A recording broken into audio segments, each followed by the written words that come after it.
Hi, everyone. I'm Deb Flashenberg. Welcome to Yoga, Birth, Babies, a podcast produced by Prenatal Yoga Center. We will be diving into everything prenatal yoga, birth, and baby related, hoping to inspire, educate, and empower you through your journey into motherhood. Thank you for listening. Hi, I'm Deb Flashenberg, and I am your host of Yoga Birth Babies. And today we're going to talk about something, I'll be honest, I did not know much about. And when my guest approached me to speak about this, I had to take a moment to research it. And when I did, I thought, wow, this 100% needs to be talked about. So this is the Polyvagal Theory and Birth. And it's a lot about our nervous systems, about being regulated. It makes so much sense about the importance of feeling safe and secure and drawn into our body and connected when we think about birth. And so to have this conversation, I have my friend, my colleague, Chantal Traub. Let me tell you a little bit about Chantal. Chantal is a prominent New York City birth facilitator, doula, childbirth educator, and menopause coach. In her 20 plus years in practice, she's become internationally acclaimed for her expertise on the pelvic floor and her pushing power technique. I have known Chantal, I think we figured out somewhere between like 15 and 20 years, probably close to the 20 years. We used to take yoga together. We've been in this birth scene, kind of circling each other for years. And she teaches her pushing power workshop at PYC.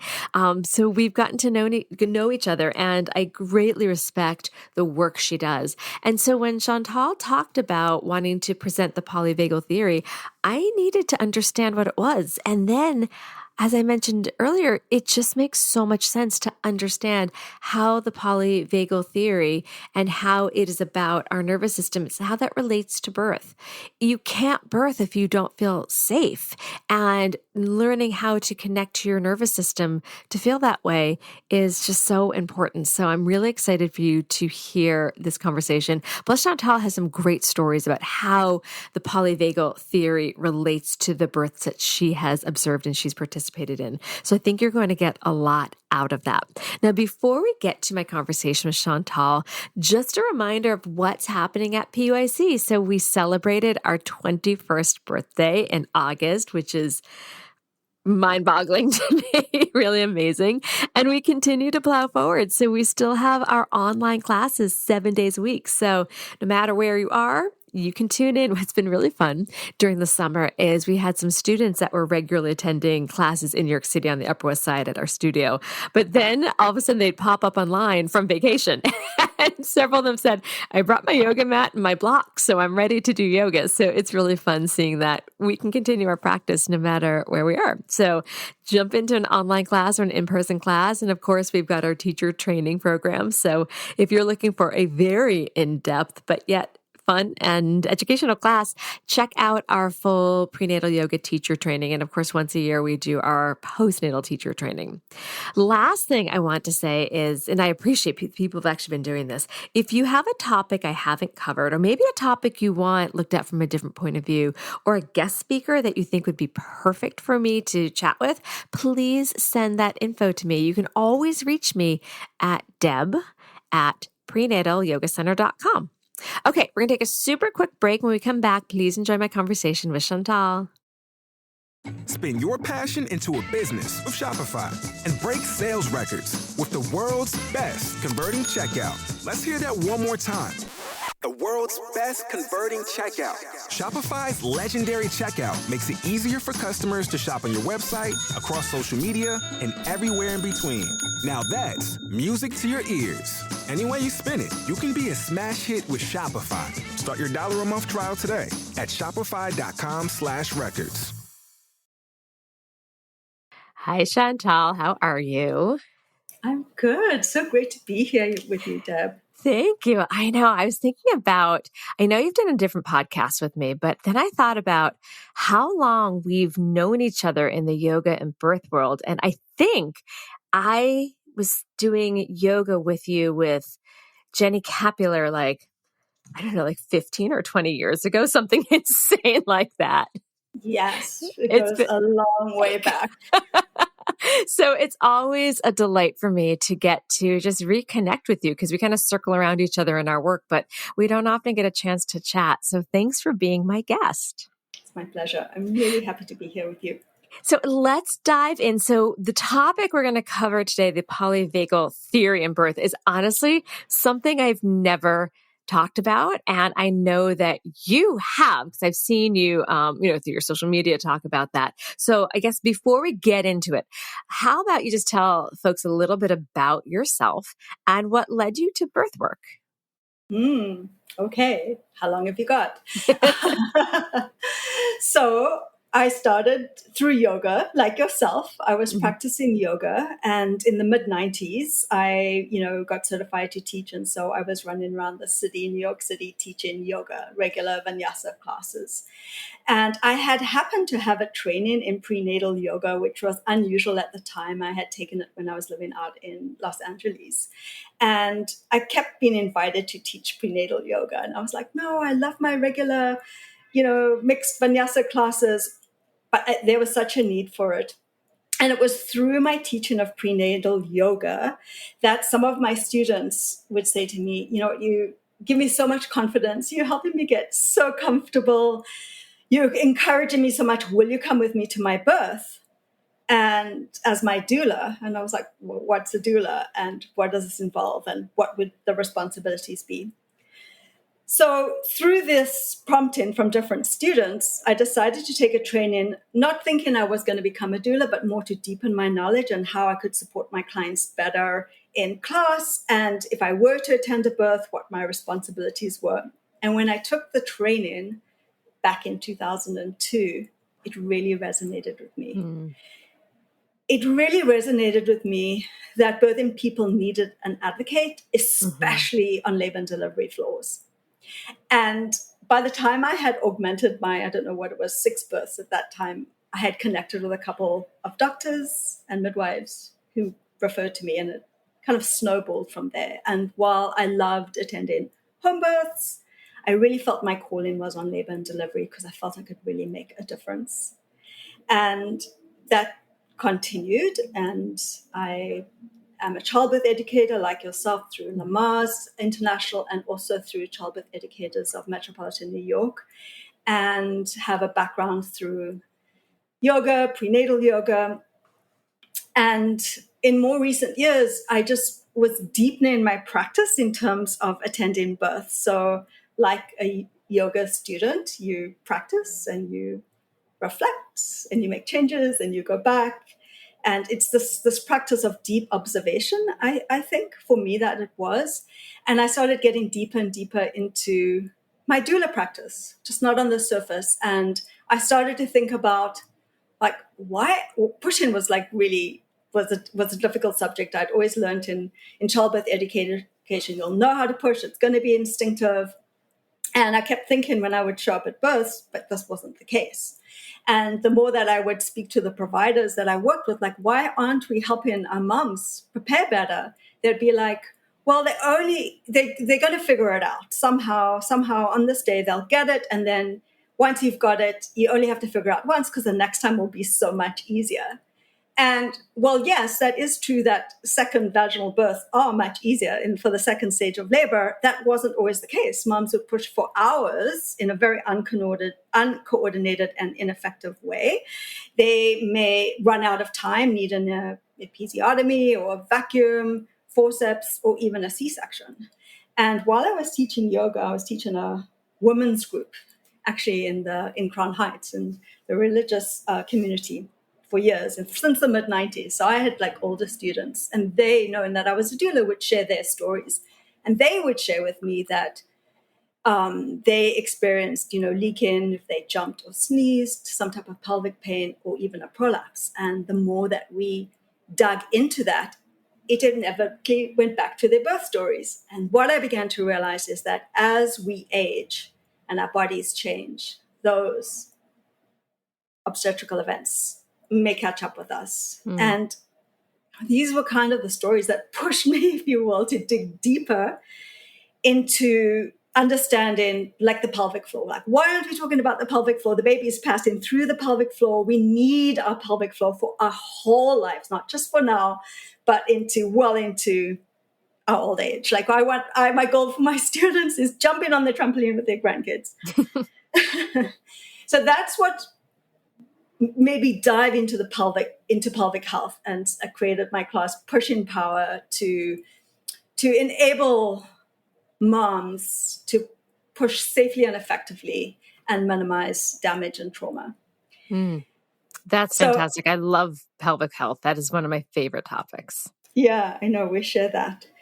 And then as I'm diving deeper, because this is my nature, I my clients were doing really well. My students were doing really well. And I had met Dr. Stephen Porges in January 2019. Well, I had heard about his work, but peripheral, because I had heard his name more through the trauma world. And that since that wasn't really my niche, I kind of just shelved it. But the name kept coming back. And then he was going to be in New York City at Yoga Science Convention. I was like, okay, I have to hear him speak. I'd read some of his work. And it really resonated with me. What he said kind of was like, oh my gosh, this is what I'm doing at births. This is how I'm helping my clients. And afterwards, I went up to talk to him and I started talking about birth. And he was like, okay, we have to keep this conversation going. Email me. And that started off this kind of friendship of emailing back and forth. And then in March 2020, he was presenting here in New York City, and he invited me as his guest to listen to him speak. And we continued this conversation. And the more I understood his work, I was like, oh my gosh, this is the missing link.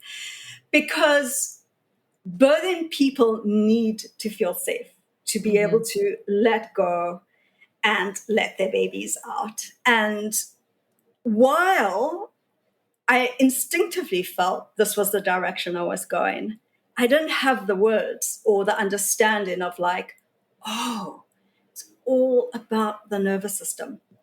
And I started, applying that. And then, so then the pandemic hit. Like then that weekend, I think Dr. Porges and his wife were the last people I hugged other than my family for like a year. Oh my goodness.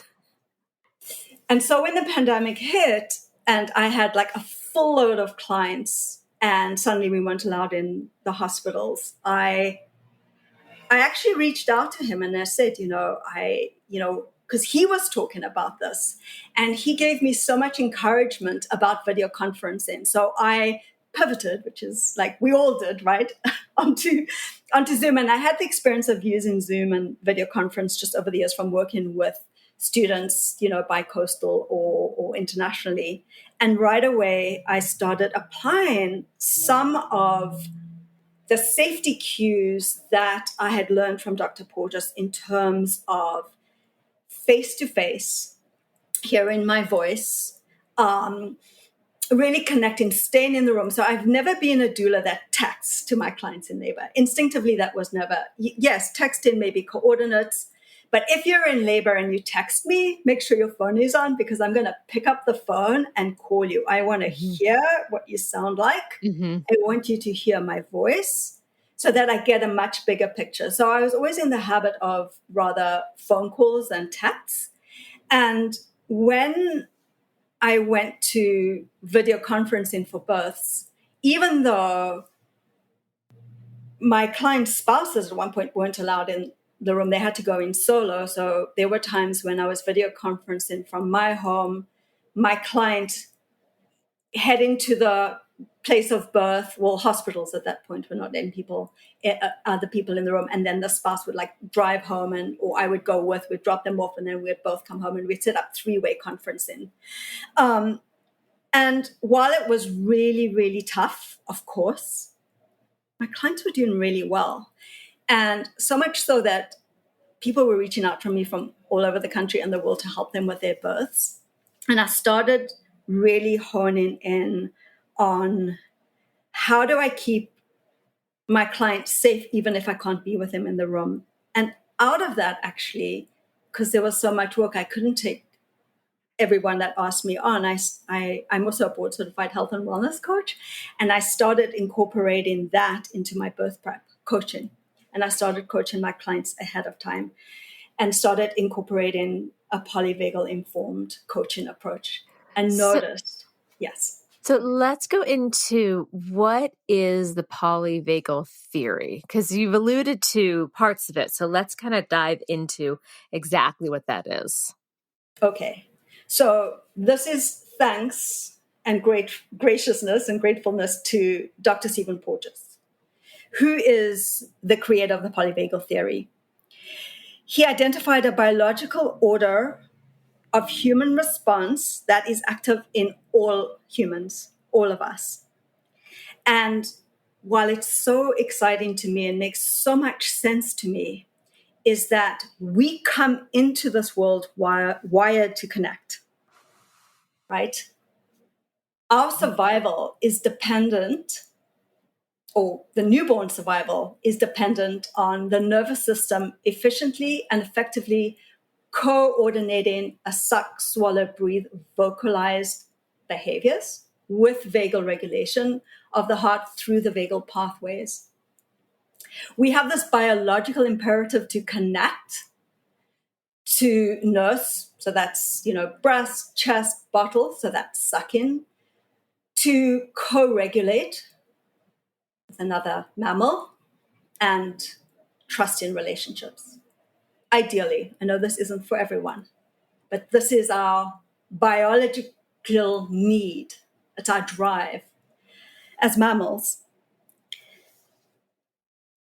And the autonomic nervous system is our own surveillance system, our own personal surveillance system that is always on guard, asking the question, is it safe?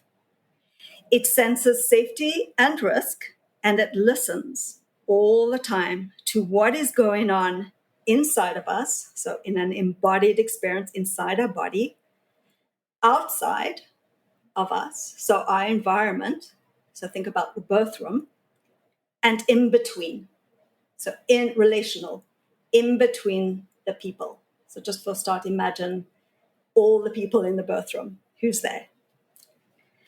And this listening happens far below our awareness, out of the conscious brain, right? And Dr. Porges came up with this really, really cool term called neuroception, which brings together nervous system and below perception to describe the way that our autonomic nervous system scans all the time for cues of safety, danger, and life threat without involving our thinking parts of the brain.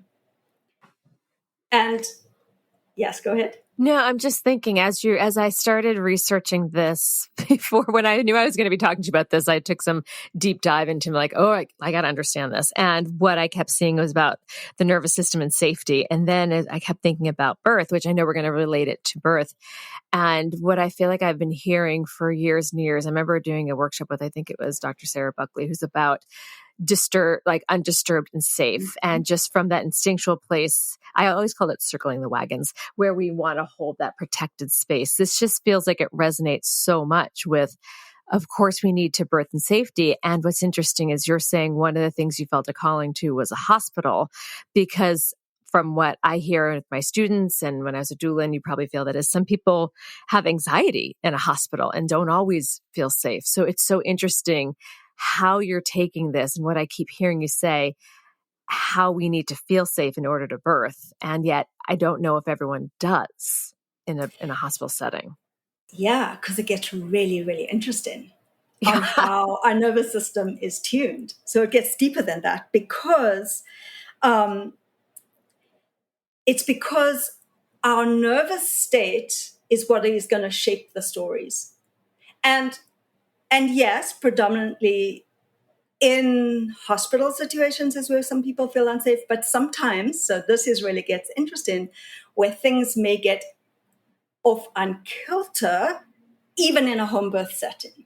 Oh, So, definitely. Yes. yeah. I'm not saying, oh, I'm sorry if it came No, across. but I agree. We're all on the same page. We all want the same thing at a home birth. It's great, right? Because we're not really advocating because we're helping the mom get to where she needs to get to. We're all on the same page. So I get And I that. guess I should back up saying that some people do absolutely feel safe in a hospital. And that should not, I guess it came across. I don't want people to think it's unsafe, but I think it could feel, maybe instead of safe, I'll use the word overwhelming, because there's new people, there's new sounds, there's new smells, there's a lot happening, and that can affect our sensories, and that feeling of overwhelm that may react into unsafe. So maybe my language was off, but it's just so, as soon as you started going into this, it just totally clicked as like, I see why this is so important to birth.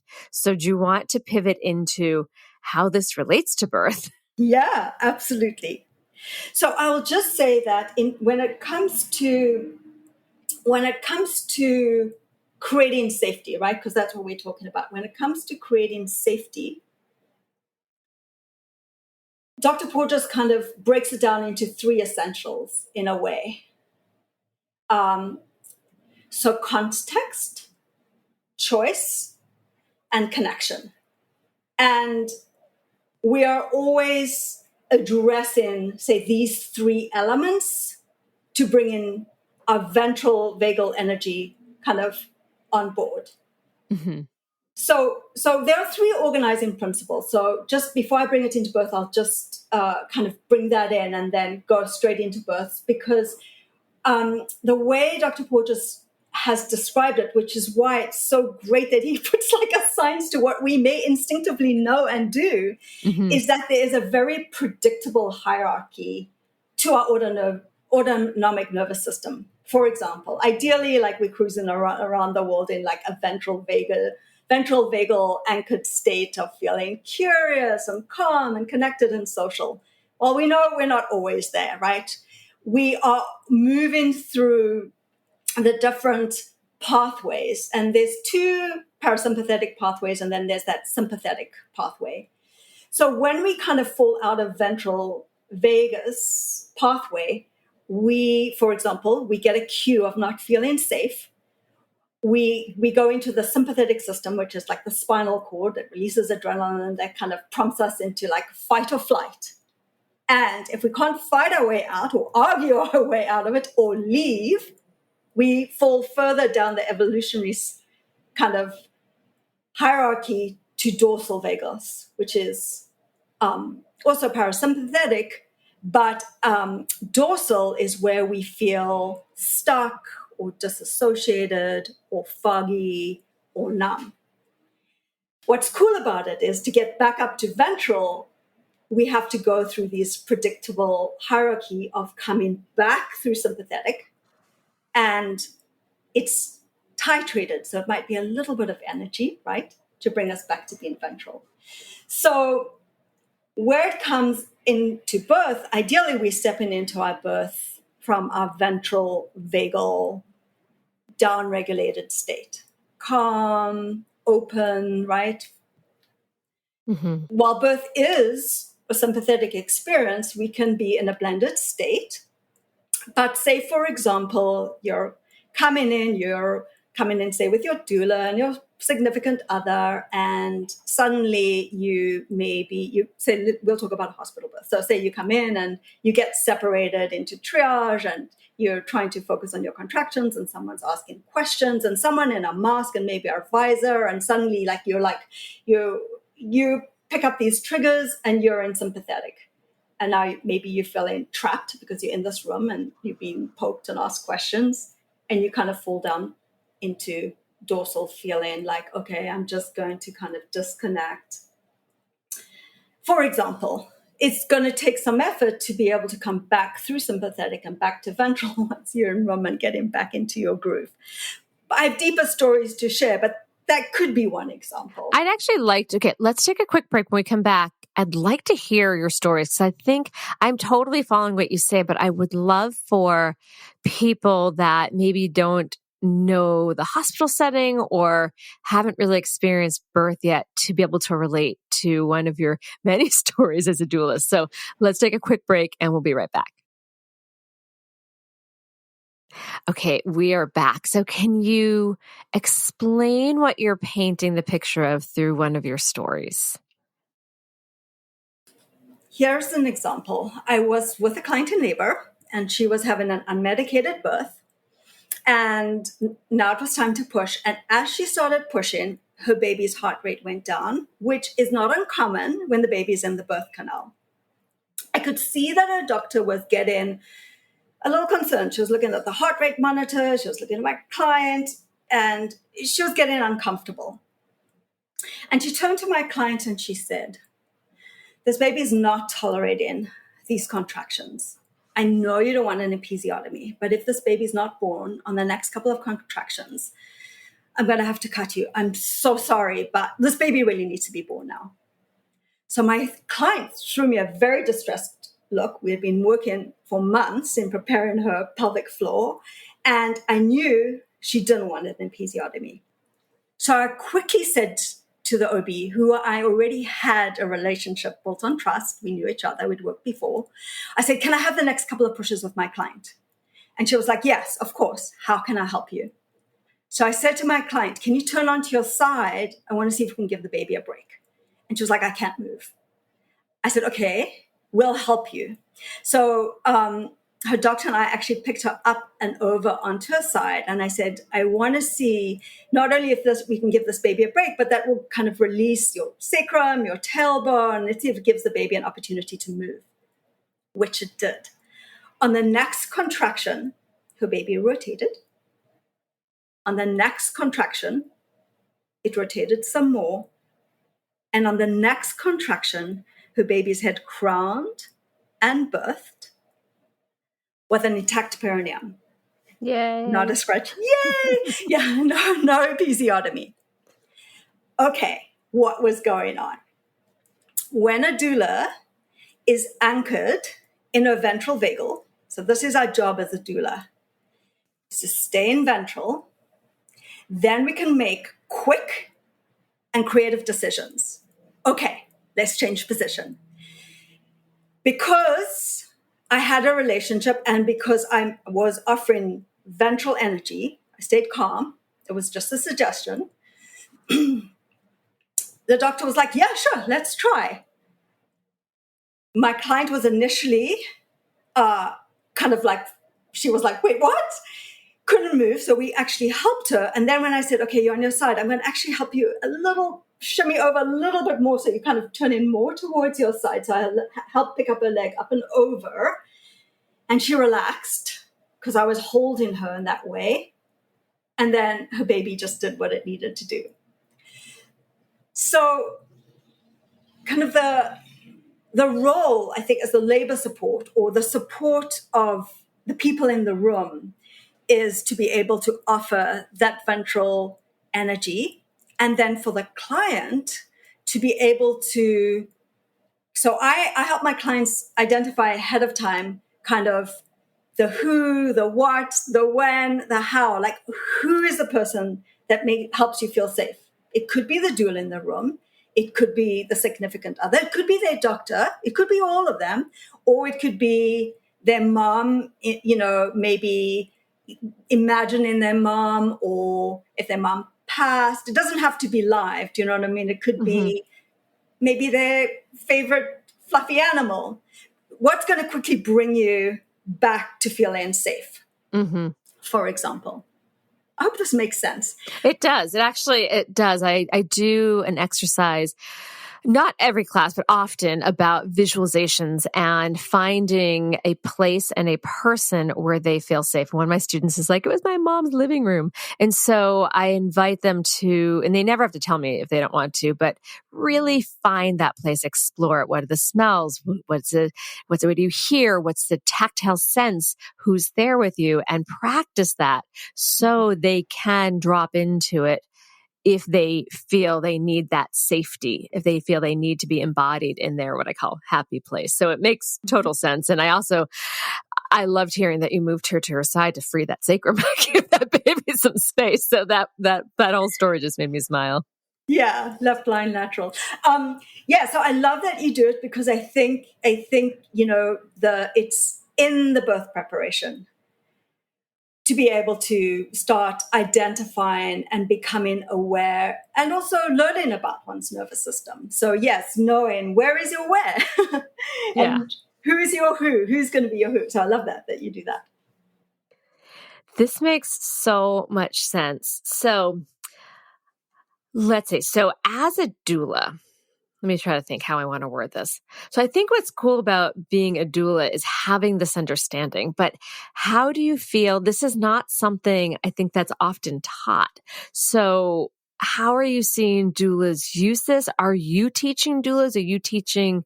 How is this coming about so more people can use it?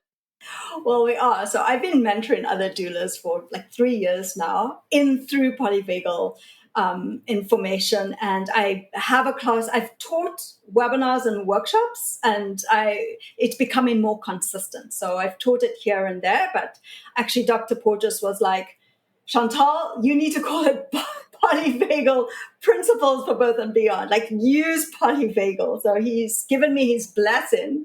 And actually, I'm teaching for the Polyvagal Institute a course, but I am offering it as well. Secondary to my second stage in labor, my push and power classes. I think it's essential work, and it Yeah. makes such a huge difference. I think Yeah, also I as think so. doulas is to know what state they are in, because so many times. Maybe you've heard this too, and this is over the years. And while I think I was offering this instinctively, it's become much more, now I can name it and really adjust because I'm so much clearer of what I'm listening to. So many times a nurse or a doctor or a midwife would say, oh my gosh, you're an amazing doula. I've had such bad experiences. And while I think to myself, okay, yeah, I might be a great doula. I've been doing this 21 years. There are many other great doulas. So what is it? What is it about me that they're like, oh my gosh, thank God, and why they're having maybe difficult experiences with others. And so when I think about it, like, we as doulas or labor support, yoga teachers, coaches, we have to know where we are in our nervous system. Because if we're rushing into a birth in sympathetic, or something triggers us into sympathetic or into kind of disassociation, right? We've seen that happen before. The neuroception of the birthing person and the other people in the room are going to pick that up. So the work really of doulas is to actively cue signals of felt safety. You can't think being safe. So yes, we often learn, you need to feel safe, but it's really the feeling part. And we need to help our clients really feel safe in their own bodies. And what does that mean? So when you're working with clients before the birth and you want to use the polyvagal theory for birth, what kind of work are you doing preliminary? Are you are you finding the wheres and the whos, and are you helping them practice to drop into this and regulate? How does that look? So it's interesting. So we are wired for connection and we are wired for co-regulation. So the baby comes into the world. I mean, the mammal, the newborn comes into the world, and it's dependent on another person to co-regulate. So that's, as a parent, so this is for doulas and parents really, but for everybody, right? Everybody, ideally, in that order, where we come into the world and we have someone who is regulated in their ventral energy, who can co-regulate us as needed until we're old enough to self-regulate ourselves. What happens, though, if someone has, all the things, right? Since we don't all get that, we're coming from all different places, whether it's an adverse childhood or medical trauma as a baby ourselves, or there's there's no perfect. It could be a trauma later in life. It could be difficult relationships.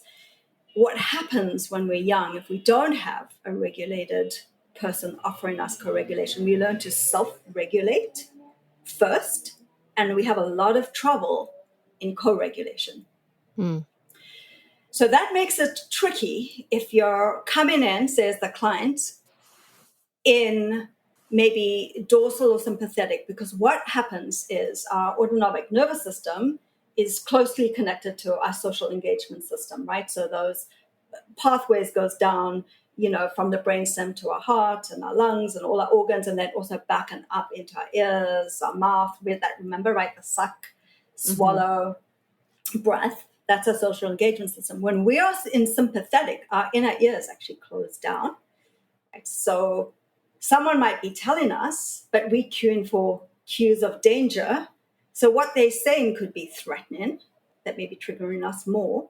Then our eyes, because we're like now hypervigilant, we lose our proprioception, and we're in survival, right? So now we're focusing on what's threatening, and then our story perpetuates our story, that it becomes almost like a threatening situation. So then our nervous system is shaping the story. If we don't have someone, yes, we can learn to self-regulate. What's great, I think, about the doula is we're the super co-regulators. We helping our clients, because you're in labor, right? Kind of come back down to ventral. Or if you've come all the way to dorsal, how do we kind of get up, move in, get back up into ventral? So it's tricky. So when I start with my clients, it's just understanding our own, like mapping our own systems. Where is our home away from home? I know for myself where mine is. So for example, I'm someone who goes, would go into sympathetic. I'm a doer, get things done. I mean, almost to the point of like taking on too much, right? I've learned over the years how to be more in ventral, if you know what I'm saying. I think, what's great about sympathetic energy is we get things done. We get a lot done. Like, it's good. But if you go too far, you get into what we often call in parenting is burnout. Yeah. So we want to be able to know how to come back to ventral wherever we are. So just learning about, we're all different. Some of my clients, their home away from home is dorsal.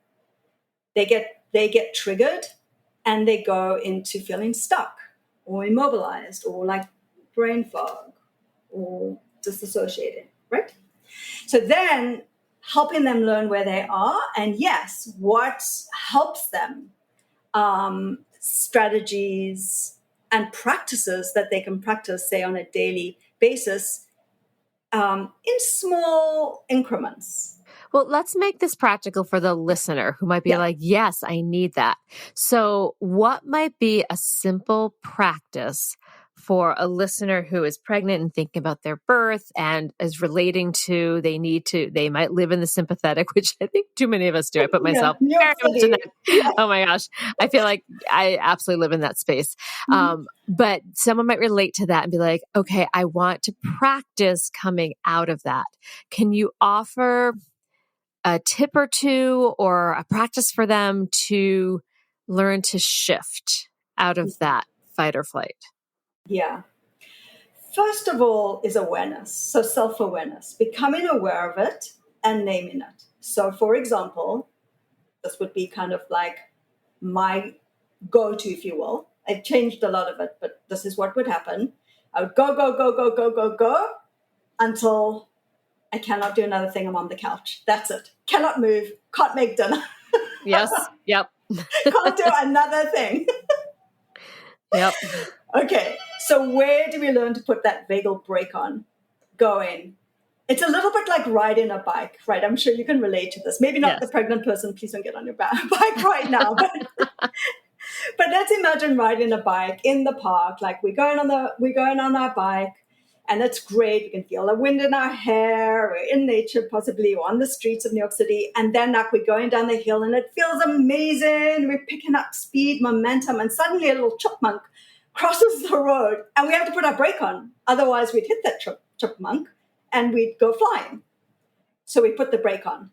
But coming down that hill, maybe not going at full speed, but you gently put the brake on, you gently put the brake on, and you kind of slow that speed as you come in down the hill. You're kind of savoring down the hill a little bit more, for an example. So I often think about it in terms of like a gas pedal on the car. So knowing, okay, when, and it could be boundaries. So it could be like, okay, I'm going to say no to this. I'm not going to take this, and some more, because this is what we do, right? As often as moms, as caretakers, we just take it on, just give it to us. So setting boundaries. So one of the things people can think about is like, okay, I'm starting to feel too much going on. I'm going to set a solid boundary. Mm-hmm. That can be one tip. I like that. Okay. It could be. So let's go back to developing some anchors, because you asked for practicals. So thinking about who, what, where, and when. Okay, so who? Who is that person that can help us? And it could be different people. Let's think of one person when we're feeling like, oh my gosh, it's too much. Could that be picking up the phone and talking to mom? Could that be picking up the phone, talking to a friend? Could that be sitting down on your stoop with a friend, having a 10-minute little coffee break? Could it mean sitting down and talking with your spouse? Like, who is that person that can kind of help us, anchor us? So a person is great. A what? Okay, what will predictably bring you back to ventral? Something small. For me, and I use this a lot because I love nature, and I'll use it in the birth room as well sometimes. I'll always scan the room and I'll go, oh, okay, those are amazing views of like the Hudson River. So I know if I need a little ventral vagal, I'll glance out the window, I'll see that river, or I'll see like the East River. Okay, I'm back down.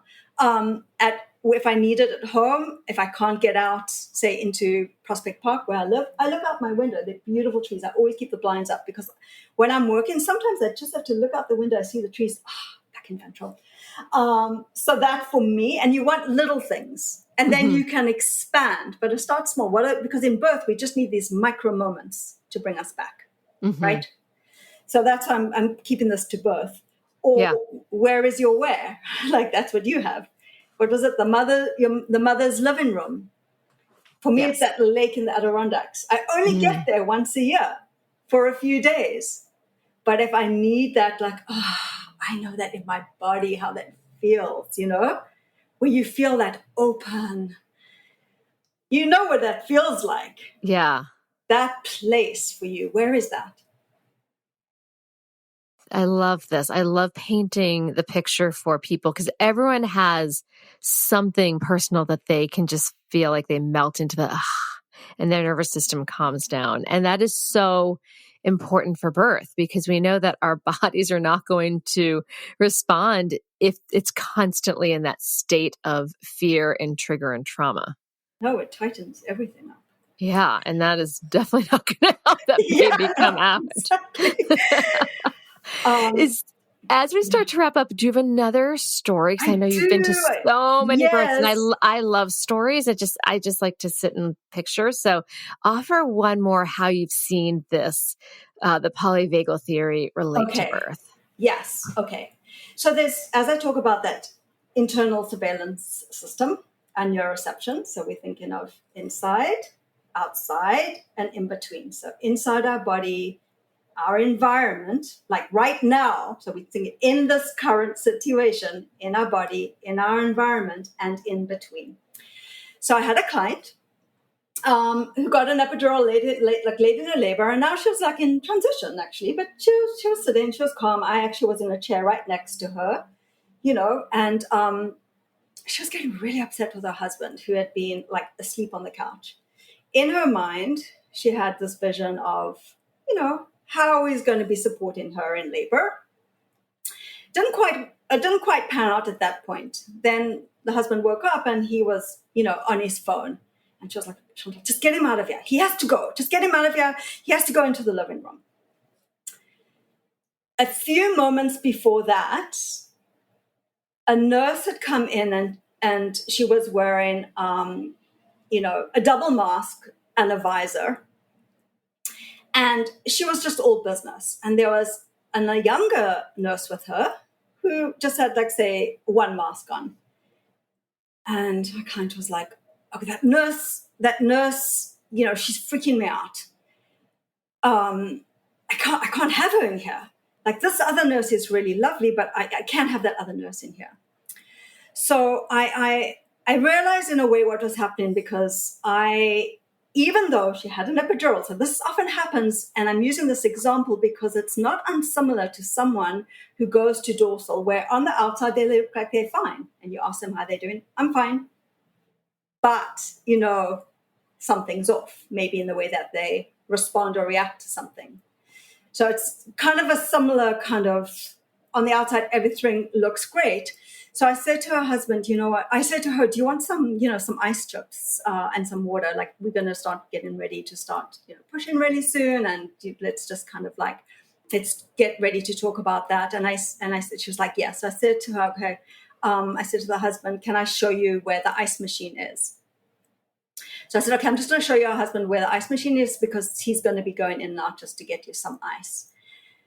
And so I was able to step outside with him, and he was like, oh my gosh, she's been so silly. I don't know what's going on. I said, look, even though she looks calm, cool, and collected, so much is going on. She's going through so much in her body. You can't tell because of the epidural. She needs you close. How about if you come and sit next to me on the chair, come stand next to the bed? And he was like, oh, really? I feel like she wants me out of there. I was like, she doesn't. So, and then I saw a nurse, and I had realized that because it's a teaching hospital, this was the seasoned nurse, and she was all business because she was training this younger nurse. So I quickly said to her, I love how efficient you are. How about you come and introduce yourself to my client? She doesn't know who you are, and it's really hard to tell behind a mask and a cap and a visor, and come in and just, hang out and just introduce yourself for a moment. Anyway, we came back into the room. The husband, brought a chair up and sat next to her. And I saw my client begin to kind of just relax a little, but like, wait, why are you here? And then we start talking about pushing. And I said to my client, pushing with an epidural sometimes takes just a little bit longer to coordinate. There's this great tactic that I use often with my clients, but it's a great way to sometimes start off with an epidural, which I mean, is like the sheet pull. Mm-hmm. And either your husband can hold the sheet, you hold the other, and we can work together. And I kind of set it up, showed them what they would do. Because of this young nurse in the room, I knew they weren't going to get involved with pushing. So I was on my own with my clients. I could do whatever I wanted. And so they were kind of like hanging up, and we kind of set up and everything, and we started pushing. Literally in 12 minutes, her husband was pulling and she was like pushing, and they were working together, and I was kind of encouraging and coordinating and just cueing her, but they were doing so great together. And like within 15 minutes, that baby began to cry, and the nurses was like, oh my gosh. They called the doctors that, we saw more of that baby's head, and the baby was out. They did really great. And my client was so happy with her husband. He stepped up. He was amazing. We worked together. He's such a great dad, such a great spouse. Like, he really, and her whole story changed. So the role of the doula is listening, listening to nervous systems. I knew that it wasn't because her husband just didn't care. He didn't know what to do. He felt helpless. He didn't know how to help her. She had an epidural. Like, he didn't know really what to do. He was also too far away. When I come into the birth room, I'm always like, is this too close? Sitting right next to you or standing here? Should I sit maybe over here? Or should I stand here? Sometimes I'll move a little bit back. Sometimes I'm really close. And I always check in, like, where does this feel? Because if someone's coming in where too much co-regulation is actually like doesn't feel safe, that might be too much. Maybe just a few steps away is going to feel good. So our job is to listen. And this is the gift that I feel Dr. Paul just gave us, is the way that I am looking and responding to people is that I'm looking at what does their nervous system need? What is their nervous system asking? Where is this nervous system and what does it need? Whether it's my client, their significant other, the nurse, the OB, and also always checking in with myself, because I can't offer co-regulation if I'm dysregulated. I'm going to have to take a moment, find my own anchors, and then I can offer ventral vagal energy. This is great. And you've made it make sense. And I really appreciate that. We're going to take one more break. When we come back, what is one final tip or piece of advice you'd like to offer new or expectant parents? Okay, we'll be right back. Spin your passion into a business with Shopify and break sales records with the world's best converting checkout. Let's hear that one more time. The world's best converting checkout. Shopify's legendary checkout makes it easier for customers to shop on your website, across social media, and everywhere in between. Now that's music to your ears. Any way you spin it, you can be a smash hit with Shopify. Start your $1 a month trial today at shopify.com/records. Okay, we are back. So you can pull from the fact that you're a mom, you've had 2 kids, you've been doing this for a long time. So you can do your childbirth educator hat, you could do your mom hat, you can do your doula hat, whatever you think will resonate. So what's your final tip or piece of advice? Yeah, thank you. When we feel safe in our body, the body, parent baby, knows how to give birth, and birth becomes a process of transformation. Our vagal pathways anchor the body in safety and enable our body to welcome our biological ability to give birth. So stay curious. Listen to your nervous system. Ask your body what it needs. I think that. I think it's an art in listening. Yeah, we talk about that. It's funny. In yoga class, we often will say, one of my things I have a love-hate relationship with is when people say, listen to your body. And while I think that's valid, at the same time, I don't think a lot of people know how. I think we haven't really heard our body. Like maybe we're trying to, but we don't know what our body's telling us, because it takes slowing down and curiosity and observation. So I appreciate that quite a lot. Yeah, I hear you. It's a cliche, 1 second, but I hear you. But that's so cool. I love what you're saying, because when we're in sympathetic, we can't listen to our body. No. When we're in dorsal, we can't. So we have to find those places, our mother's living room, that come, and then you can hear with more clarity. Yeah, we have to slow down to listen, because you're right. It's such a popular, like, oh, just listen to your body. But if you don't know how, or haven't had the chance, or maybe you're afraid or you're disconnected from your body, it takes a commitment to slow down and listen. Be like, what am I really experiencing? Where can people find your work? The best way to find my work is through my website, which is my name, chantaltraub.com. I am on Instagram. I'm not that much on Instagram, but I am there. You can find me through Instagram at Chantal Traub. And yes, people reach out. You can reach me through my website, email questions. You can find my workshops, my coaching, all the offerings through my website. Thank you, Chantal. I always enjoy having a chance to connect with you. It's always kind of like a nice touch base as we weave in and out of our lives. Because, as mentioned, we've seen each other for years. So thank you for this wonderful conversation.